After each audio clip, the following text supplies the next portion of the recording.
출애굽기 3장 4장은 이스라엘의 가장 위대한 지도자라고 할 수 있는 모세가 부름받는 장면입니다. 그런데 좀 흥미로운 것은 모세는 하나님께 부르실 때 즉각적으로 순종하지 않았고 5번의 변론을 펼칩니다. 그런데 오늘 방금 읽은 이 본문은 하나님과 모세 사이에 3번째 변론을 펼쳤던 장면이에요. 제가 말이 변론이라고 그랬지 실은 어떻게든지 그것을 피하기 위해서 핑계대고 있고 그 다음에 변명하는 것이라고 할 수 있어요. 하나님께 부르실 때 내가 누구기에 그것을 할 수 있겠습니까? 모세는 반응했고요. 더불어서 나는 말이 능하지 못한 자인데 도저히 저는 안 되겠습니다 라고 변명하고 변론했어요. 그러다가 하고 하다가 할 말이 없으니까 뭐라고 했냐면 마지막에는 하나님 보낼 만한 자를 보내세요 라고 하면서 직접적으로 이제 정면으로 그것을 거부하기도 합니다. 우리는 모세하면 이스라엘을 구원한 지도자로 알고 있기 때문에 그의 믿음은 대단할 것이다 라고 생각하고 있지만 오늘 하나님께서 모세를 부르시는 이 첫 장면에서는 그러지 못했던 것 같아요. 하나님께서 모세에게 약속해 주시기를 내가 너와 반드시 함께 하겠다 말씀해 주셨고 나는 스스로 있는 자니 철저히 그 약속을 지킬 것인데 장차 이 이스라엘을 출애굽시켜서 약속의 땅으로 이끌 것이다 라고 이렇게 구체적으로 말씀해 주셨어요. 그리고 어떤 말을 해야 될지에 대한 플랜들도 쭉 주셨습니다. 그럼에도 불구하고 모세는 그 부르심에 믿음으로 순종하지 못했어요. 자, 오늘 1절 말씀에 있는 모세의 반응을 한번 보시죠. 어떻게 모세가 반응했는지. 1절입니다. 모세가 대답하여 이르되 그러나 그런 약속을 가지고 있다고 할지라도 그들이 나를 믿지 않을 것이며 내 말은 더더군다나 듣지 않을 것입니다. 그러면서 그들이 얘기하기를 여호와께서 내게 나타나지 아니하셨다 하리다 라고 얘기했어요. 내가 아무리 얘기해도 내 말 믿지 않을 거고 하나님이 나를 만나 주셨다는 이 사실도 그들은 믿지 않을 것입니다 라고 이렇게 불신앙으로 반응했죠. 왜 이렇게 모세는 하나님의 거룩한 부르심이 있음에도 불구하고 주저하면서 불신앙으로 반응했을까요? 자, 이제 몇 가지 그 이유들을 살펴볼 것인데 그 이유를 살펴보면서 우리 또한 하나님께서 수없이 부르시는데 그 부르심 앞에 불신앙으로 반항하는 이유들이 꼭 닮아있지 않나 라고 생각하면서 그것들을 좀 생각해 봤으면 좋겠어요. 자, 모세가 이렇게 하나님의 부르심이 있음에도 불구하고 주저했던 것은 첫 번째 이유는 이거라고 생각합니다. 과거에 실패한 경험이 상처가 됐어요. 자, 출애굽기 2장에 모세가 이제 어느 정도 장성했습니다. 장성해가지고 딱 보니까 나가서 보니까 이제 이스라엘 백성이 고역을 하면서 애굽 사람들에 의해서 핍박을 받아요. 그 치는 애굽 사람을 봤을 때 어떻게 했냐면 모세가 그를 어떻게 하죠? 살해해서 모래로 덮습니다. 그런데 그 다음날 딱 나가서 보니까 이제 이스라엘 사람들끼리 싸우는 거예요. 그때 이스라엘 백성들이 무엇이라고 하냐면 누가 너를 우리를 다스리는 자 재판관으로 삼았느냐, 어제 애굽 사람을 죽였던 것처럼 오늘 나도 죽일 것이냐 라고 하면서 배척을 당하게 됩니다. 그리고 결국 그 일로 인해서 모든 일이 폭로가 되고 사실이 폭로되면서 모세는 미디안 광야 생활로 도피하는 삶을 살게 되죠. 이런 과거의 실패의 경험이 있는데 오늘 그 이스라엘 백성들에게 가서 네가 지도자가 되라 라고 하면 분명히 쉽지는 않았을 것 같아요. 우리도 어떤 사역이나 어떤 자료로 부름을 받을 때 그 과거의 아픈 실패의 경험이 있을 때는 선뜻 나서지 못할 것입니다.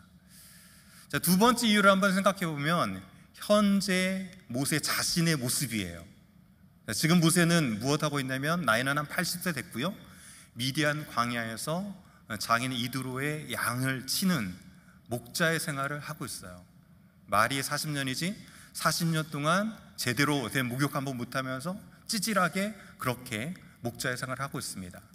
그런데 모세가 80이 딱 됐을 때, 부르심이 있을 때 한번 생각해 봤겠죠. 내 인생 가운데 언제 하나님이 부르셨으면 예스하고 나갈 수 있었을까? 모세 자신이 생각해도 그렇고 우리가 생각해도 그렇지만 아마 이때 부르셨으면 아마도 예스 바로 순종했을지 모르겠어요. 바로 40년 전에 모세가 바로의 궁전에서 높은 지위에 올라 있을 뿐더러 그 마음 가운데 동족을 향한 사랑하는 마음이 끓기 시작했을 때, 그때 불러주셨으면 내가 바로 예스일 것인데 이렇게 좋은 때에 놔두고 왜 지금 하나님께서 하필 아무것도 없고 보잘것없는 이때 나를 부르실까? 라고 생각해보면 하나님 이때는 아니지요 라고 했을 법하죠.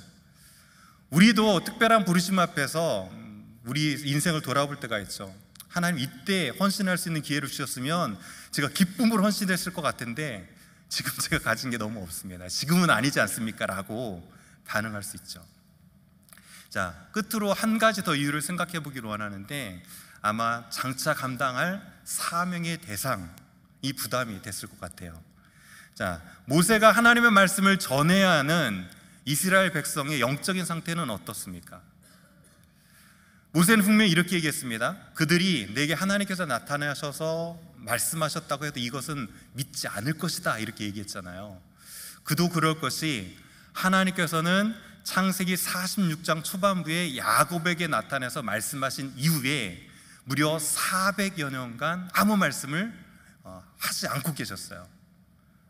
이스라엘 백성들이 그렇게 고역 가운데 하나님 향해서 부르짖었지만 하나님께서는 직접 말씀하시지 않았다는 얘기예요. 그러다 보니까 이스라엘 백성들은 하나님께서 직접 나타나서 말씀하셨다는 얘기를 400년 동안 들어본 적도 없고 경험한 적도 없는 거예요. 그런데 모세가 딱 와가지고 드디어 하나님께서 나를 통해서 말씀하셨다라고 했을 때 과연 이스라엘 백성들이 이것을 들을 수 있을까라는 사명을 감당해야 하는 대상이 부담됐겠죠. 더더군다나 그가 이제 출애굽해야 되는 이스라엘 백성들을 탈출시켜야 되는 나라가 어디입니까? 그 당시 때 최대 강국이었던 애굽이에요.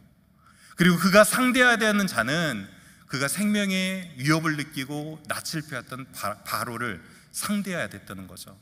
아마 이렇게 모세는 내가 사명을 감당해야 될 그 대상을 생각하면 주저주저 했을 거예요. 여러분도 그런 경우 있지 않습니까? 내가 사명을 감당할 사람을 생각해 보니까 도저히 내 역량으로는 감당이 안 될 것 같으면 주저되겠죠. 모세뿐만 아니라 우리도 이런 이유들이 있다면 쉽게 주저주저 할 것입니다. 그런데 잘 따져보면 모세는 무엇을 보았고 누구를 두려워하고 있습니까? 자, 모세는 무엇을 보았습니까? 모세는 그를 부르신 하나님을 보고 있는 것이 아니라 자신의 과거를 보았고 현재 자신의 모습을 보았어요. 그리고 모세는 하나님을 두려워하기보다는 그가 상대해야 되는 이스라엘, 더불어서 바로 왕을 두려워하고 있었다는 것이죠. 이렇게 하나님께서 우리를 부르실 때 자꾸 우리는 우리 자신이나 과거를 보게 되면 자꾸 핑계하게 돼요. 그리고 하나님을 보지 않고 상대를 자꾸 환경을 바라보게 되면 없던 두려움도 생기기 마련입니다. 여러분, 누군가가 여러분을 부르거나 아니면 여러분이 누군가를 불렀는데 눈도 마주치지 않고 딴짓을 하는 거예요. 눈은 마주친 것 같은데 딴 생각을 하는 게 읽혀요. 그럼 어떻겠습니까? 되게 기분 나쁘겠죠. 지금 온 천지 만물을 지으시고 만왕의 왕 되신 하나님께서 모세를 부르고 있는데 모세는 그 하나님을 바라보지 않고 있었다는 것이죠. 자, 그래서 여기서 중요한 레슨 한 가지가 있습니다. 바로 이것이에요. 하나님께서 우리를 부르실 때는 우리는 우리를 부르시는 하나님을 바라봐야 돼요. 나의 능력을 보는 것이 아니라 나를 부르신 전능하신 하나님을 바라봐야 되는 것이죠. 그때 우리는 주저하지 않고 아멘으로 순종할 수 있을 줄 믿습니다.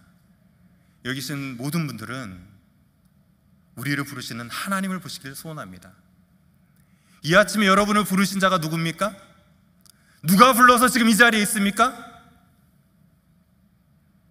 하나님이 부르셔서 지금 이 자리에 있는 줄 믿습니다. 아멘. 이 자리에서 우리가 부르짖는 기도를 누가 들어주십니까? 하나님께서 들어주시는 거죠. 그렇다면 우리가 부르짖을 때 누구를 바라봐야 됩니까? 믿음으로 하나님을 바라봐야 되죠. 이 시간 우리 연약함을 보고 주변의 큼을 보는 것보다도 그보다 더 크신 하나님을 믿음으로 바라보고 하나님께서 부르실 때 순종할 수 있는 저와 여러분 되어지기를 주님의 이름으로 간절히 축원합니다. 자, 그런데 오늘은 그 하나님께서 우리를 어떻게 부르시면서 역사하시는지에 대해서 두 가지만 생각해 보려고 합니다. 자, 하나님께서 우리를 부르실 때 그 하나님은 어떻게 일하십니까? 첫 번째 이것입니다. 하나님께서 우리를 부르실 때는 이미 우리에게 주신 바를 사용하도록 하십니다. 자, 하나님께서 출애굽하는 내내 여정 내내 이제 모세를 통해서 기적이 일으킬 때마다 사용하신 특별한 하나님의 지팡이가 있어요. 이 지팡이로 나일강을 딱 치자 어떻게 됐습니까? 그 나일강이 피로 쫙 변했고요. 땅에 티끌을 딱 치면 그 티끌이 무엇이 됐습니까? 이가 돼가지고 막 올라왔어요. 그리고 이 지팡이를 하늘 위에서 쫙 들면 어떻게 되냐면 하늘에서 우박이 쏟아지고 불이 막 떨어졌습니다. 뿐만 아니라 메뚜기가 동풍을 타고 쭉 날아가지고 애굽의 온 땅을 쫙 덮었죠. 그리고 잘 아시는 것처럼 이 땅을 이 지팡이를 홍해를 갈아서 쫙 들자 어떤 일이 펼쳐졌습니까? 홍해가 동풍에서 밤새 마르는, 그래서 길이 만들어지는 역사가 있었죠. 자, 물이 없었습니다. 어떻게 했습니까? 이 지팡이로 반석을 치자 반석에서 물이 나왔어요. 이런 위대한 하나님의 지팡이. 자, 그런데 이 지팡이는 과연 출처가 어디입니까? 어디에서 이 지팡이 났습니까? 하나님께서 모세에게 너는 가서 나무를 잘 살펴보다가 마음에 드는 있는 나무가 있으면 좀 꺾어와라 이렇게 하셨습니까? 그렇게 하시지도 않았어요. 아니면 하나님께서 일정한 장소 어디에 가면 이런 나무가 있을 건데 이런 나무의 몇 마디 정도의 것을 꺾어오라 이렇게 지시하지도 않았어요. 아니면 금도끼를 줄까 은도끼를 줄까 하는 식으로 지팡이를 쫙 펼쳐놓고 그 중에 하나를 고르라고도 하지 않았어요. 하나님의 위대한 역사를 펼쳤던 이 지팡이의 출처는 과연 어디입니까? 자, 오늘 2절 말씀을 한번 보시죠. 그 지팡이의 출처는 이렇게 드러납니다. 여호와께서 그에게 이르시되 내 손에 있는 것이 무엇이냐 라고 물으셨어요. 그때 이제 모세가 이릅니다. 모세가 이르되 지팡이이니이다. 이 지팡이는 어디서 난 겁니까? 모세가 미디안 광야에서 양칠 때 그냥 들고 있었던 그 지팡이예요. 하나님께서는 모세에게 민족을 구원하는 큰 사명을 맡기시면서 그 순간 특별한 것을 주신 것이 아니라 평소 모세가 사용하고 있던 평범한 그 지팡이를 통해서 하나님의 놀라운 역사를 펼치셨어요. 마찬가지로 하나님께서는 하나님의 소명을 감당하시도록 우리에게 특별한 것을 주시는 것이 아니라는 것입니다. 저희 목회자들이 금요일마다 이제 목회자 미팅을 하거든요. 그리고 목회자 미팅 마무리되는 쯤에 김한희 목사님이 나오셔서 목사님의 목회 비전이나 아니면 그동안 목회하셨던 노하우들을 저희 목사님들과 전사님들께 이렇게 공개해 주십니다. 얼마 전에 이렇게 하셨던 말씀이 제 마음에 있는데 이런 말씀하셨어요. 루틴이 힘이다 라는 말씀하셨어요. 무엇이 힘이라고요? 루틴이 힘이다 라는 얘기를 하셨어요. 습관은 노력 없이 무의식적으로 하는 행동이 습관이라면 루틴은 무엇이냐면 조금 차이가 있는데 의식적인 노력을 가지고 하는 행동이 루틴이에요. 평범해 보이는 일상 가운데 그 일상을 그냥 보내는 것이 아니라 의지를 가지고 그곳에 루틴을 만들어서 그 루틴을 가지고 건강하게 살다 보면 그 루틴이 힘이 된다는 거죠. 육체적인 것에서도 똑같아요. 물론 여기 계신 분 중에 운동하는 게 습관이 돼 있는 분이 계실 건데 그 습관이 되기까지는 루틴을 만들었어요. 나가기 싫어도 운동했고요. 그런데 그것이 어느덧 루틴이 계속 반복되다 보니까 일상의 습관이 됐고 그 습관이 건강을 지키게 했죠. 마찬가지로 평범해 보이는 일상도 그것을 의지를 가지고 루틴을 어떻게 만드느냐에 따라서 그것이 육체적인 힘이요 영적인 능력이 될 수 있다는 거죠. 똑같은 일상이나 물건도 어떻게 사용하느냐에 따라 이렇게 달라집니다. 그런데 무엇보다도 그것이 누구의 손에 달려있는가는 더 큰 차이를 만들어내요. 오늘 모세가 가지고 있었던 지팡이는 양치는 막대기가 될 수도 있었고 하나님의 역사를 나타내는 위대한 하나님의 지팡이도 될 수 있었습니다. 그렇죠? 그렇다면 모세의 지팡이는 언제 막대기가 됐고 언제 하나님의 지팡이가 됐습니까? 모세가 모세를 위해서 사용하면 그것은 양치는 막대기에 불과했습니다. 마찬가지로 우리 삶 가운데 아무리 크고 위대해 보일지라도 그것을 내가 나를 위해서 사용하면 그것이 아무리 제 아무리 크실지라도 그거는 양치는 막대기에 불과할 거예요. 여러분의 손에 무엇이 들려 있습니까? 그것이 다른 사람의 세상에 아무런 큰 부러움을 살지라도 그것이 만약에 여러분을 위한 것이고 여러분에 의해서 사용된다면 그것은 양치는 막대기밖에 되지 못해요. 그러나 원래 모세의 지팡이가 아무 보잘것없는 미미한 것이었지만 하나님을 위해서 하나님께 붙들림 바 되었을 때 하나님의 놀라운 구원의 역사를 증거했던 하나님의 지팡이가 되는 줄 믿습니다.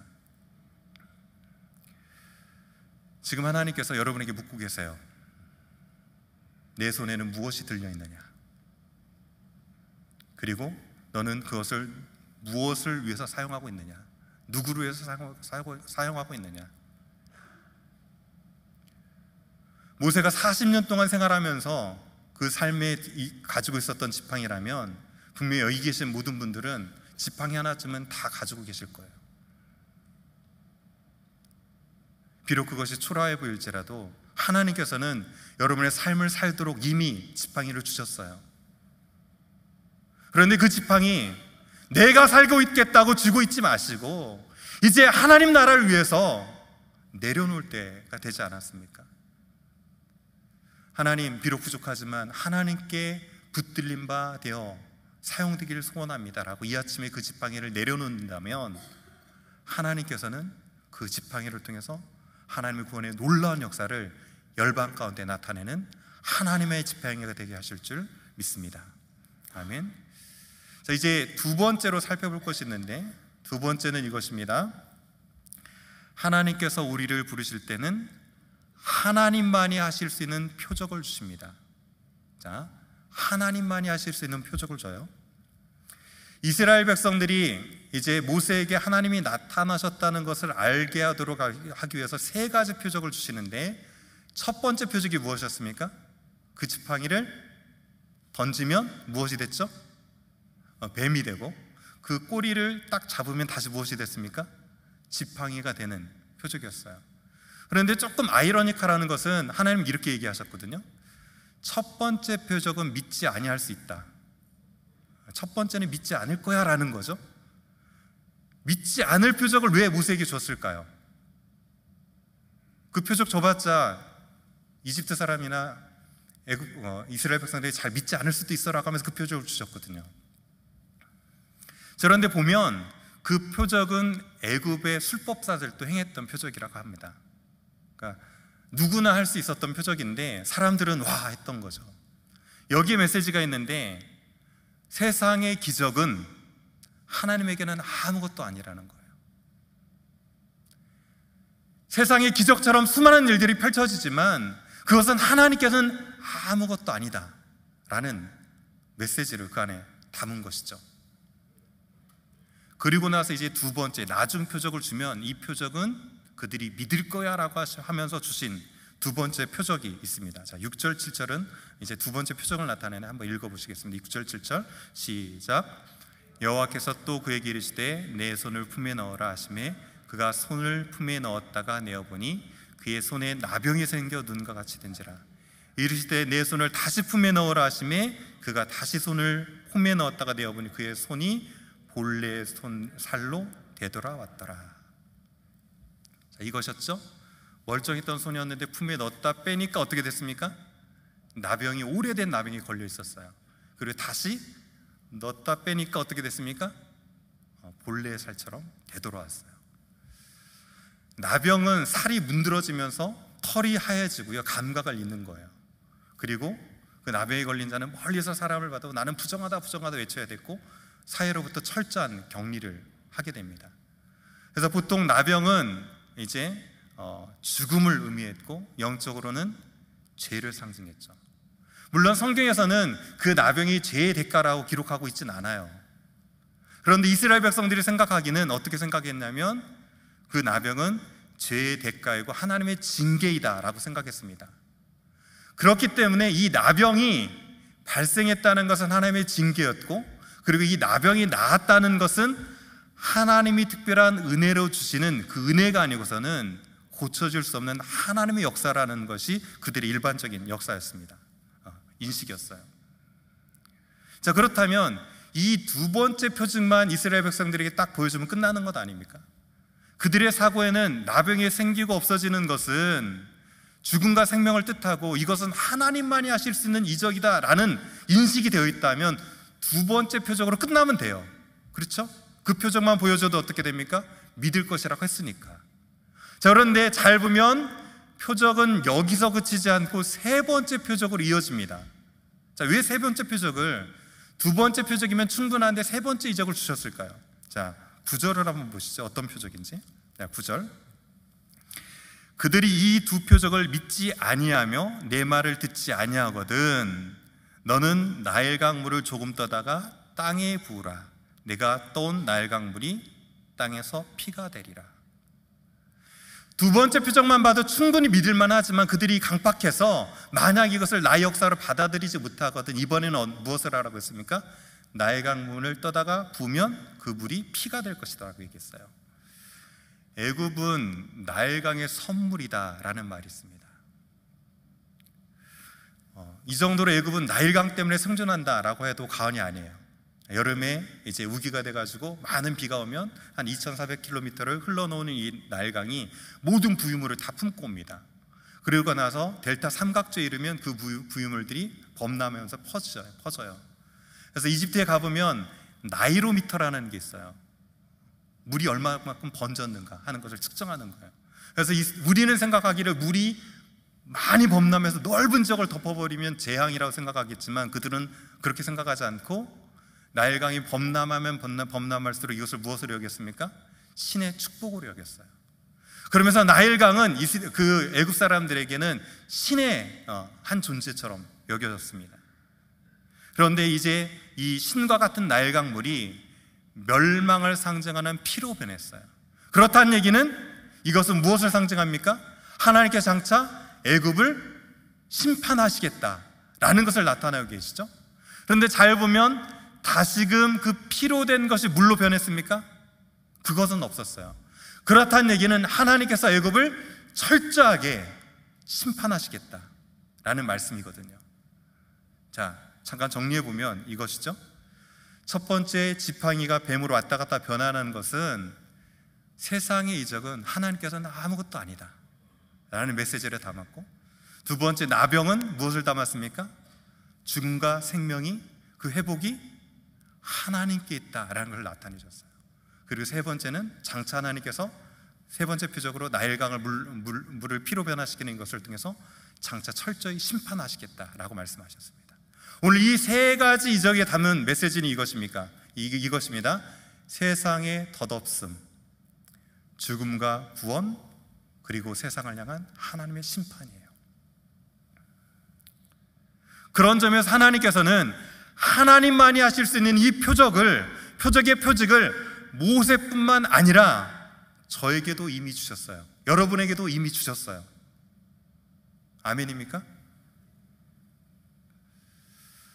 하나님께서는 영적으로 나병에 걸려서 허무한 이 세상 가운데 죄의 종로를 타며 그 죄로 인해서 이미 죽어졌던 우리를 구원하시기 위해서 아무런 죄가 없으신 예수 그리스도를 마치 멀쩡한 손이 들어갔다 나올 때 나병이 걸리는 것처럼 십자가에 못 박아 죽게 하시고 그 죽음의 무덤에 3일 동안 장사 지내게 하셨어요. 그리고 그 손을 다시금 넣었다 빼면 온전한 살이 됐던 것처럼 3일 만에 예수 그리스도를 다시 살리심으로 부활의 첫 열매가 되게 하셨습니다. 그리고 이 사실을 믿음으로 받는 저와 여러분에게 장차 그 예수 그리스도가 이 세상의 심판주로 오실 것을 대망하면서 그날을 기다리는 삶을 살게 하셨죠. 그렇다면 모세에게 주셨던 하나님만이 하실 수 있는 이 표적의 표적을 저와 여러분에게도 예수 그리스도를 통해서 주시는 것이죠. 베델 성도 여러분, 우리는 예수 그리스도의 십자가 구원과 심판의 표적을 이미 받은 자입니다. 그러기에 하나님께서 우리를 부르실 때 주저주저하지 말고 이 복음의 표적을 받은 자답게 믿음으로 순종해서 하나님, 내가 주께 사용되길 원합니다, 주님께서 걸어가신 길을 믿음으로 순종하겠습니다 라고 반응하며 나갈 수 있는, 하나님 부르심에 순종할 수 있는 저와 여러분 모두 되어지기를 주님의 이름으로 간절히 축원합니다. 시간 이 믿음으로 다 같이 한번 찬양했으면 좋겠습니다. 우리 삶을 되돌아보면 모든 것이 하나님의 은혜죠.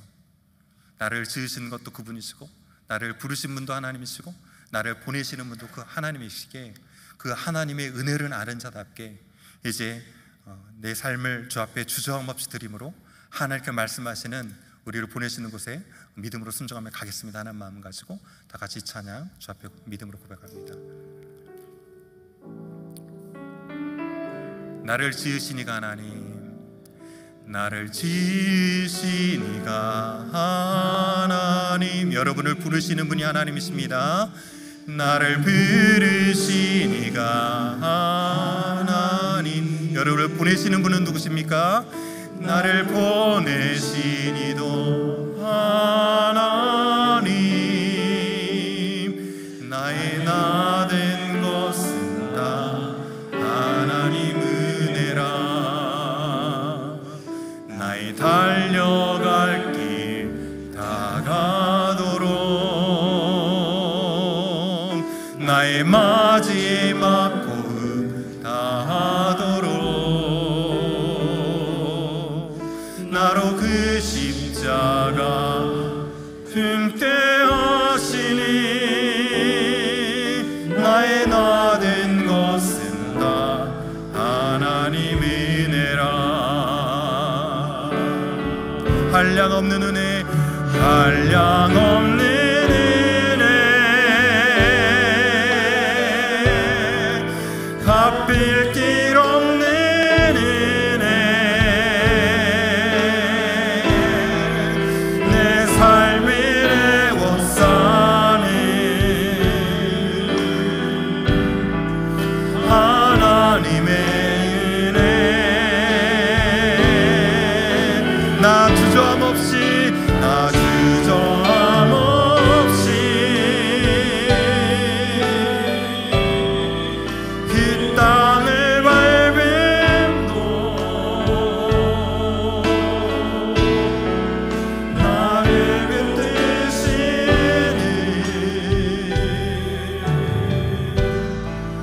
하나님의 은혜. 한량없는 은혜, 갚을 길 없는 은혜, 한량없는 은혜, 갚을 길 없는 은혜,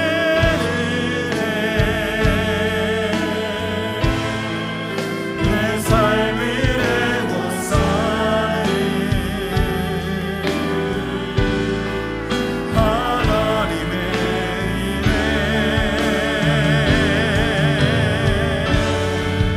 나 주저함 없이 그 땅을 밟음도 나를 붙드시는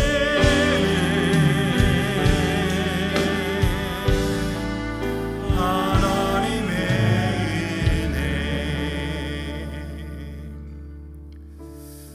하나님께서 여러분을 부르고 계심에도 불구하고 여러분을 주저하게 하는 것이 무엇입니까? 하나님께서는 이미 여러분 가운데 우리가 감당할 수 없는 한량한 은혜를 부어주셨습니다. 이 아침에 내 삶을 돌아보면서 혹시 하나님께 이렇게 부르고 계셨는데 아직도 나를 보면서 핑계하고 있는 것이 있다면, 나를 부르는 것이 아니라 나를 지으시고 나를 부르시고 나를 보내시는 하나님을 바라보는 시간 되게 하여 주옵소서. 이제 내가 가지고 있는 이 삶의 지팡이를 하나님께 내어 맡기게 하시고 예수 그리스도의 십자가 표적을 이제 품고 나와 함께 하시는 하나님을 나타내는 인생을 살게 하소서 하는 마음 가지고 다 같이 주여 한번 부르짖고 기도하며 나갑니다. 주여. 아버지 하나님, 그렇습니다.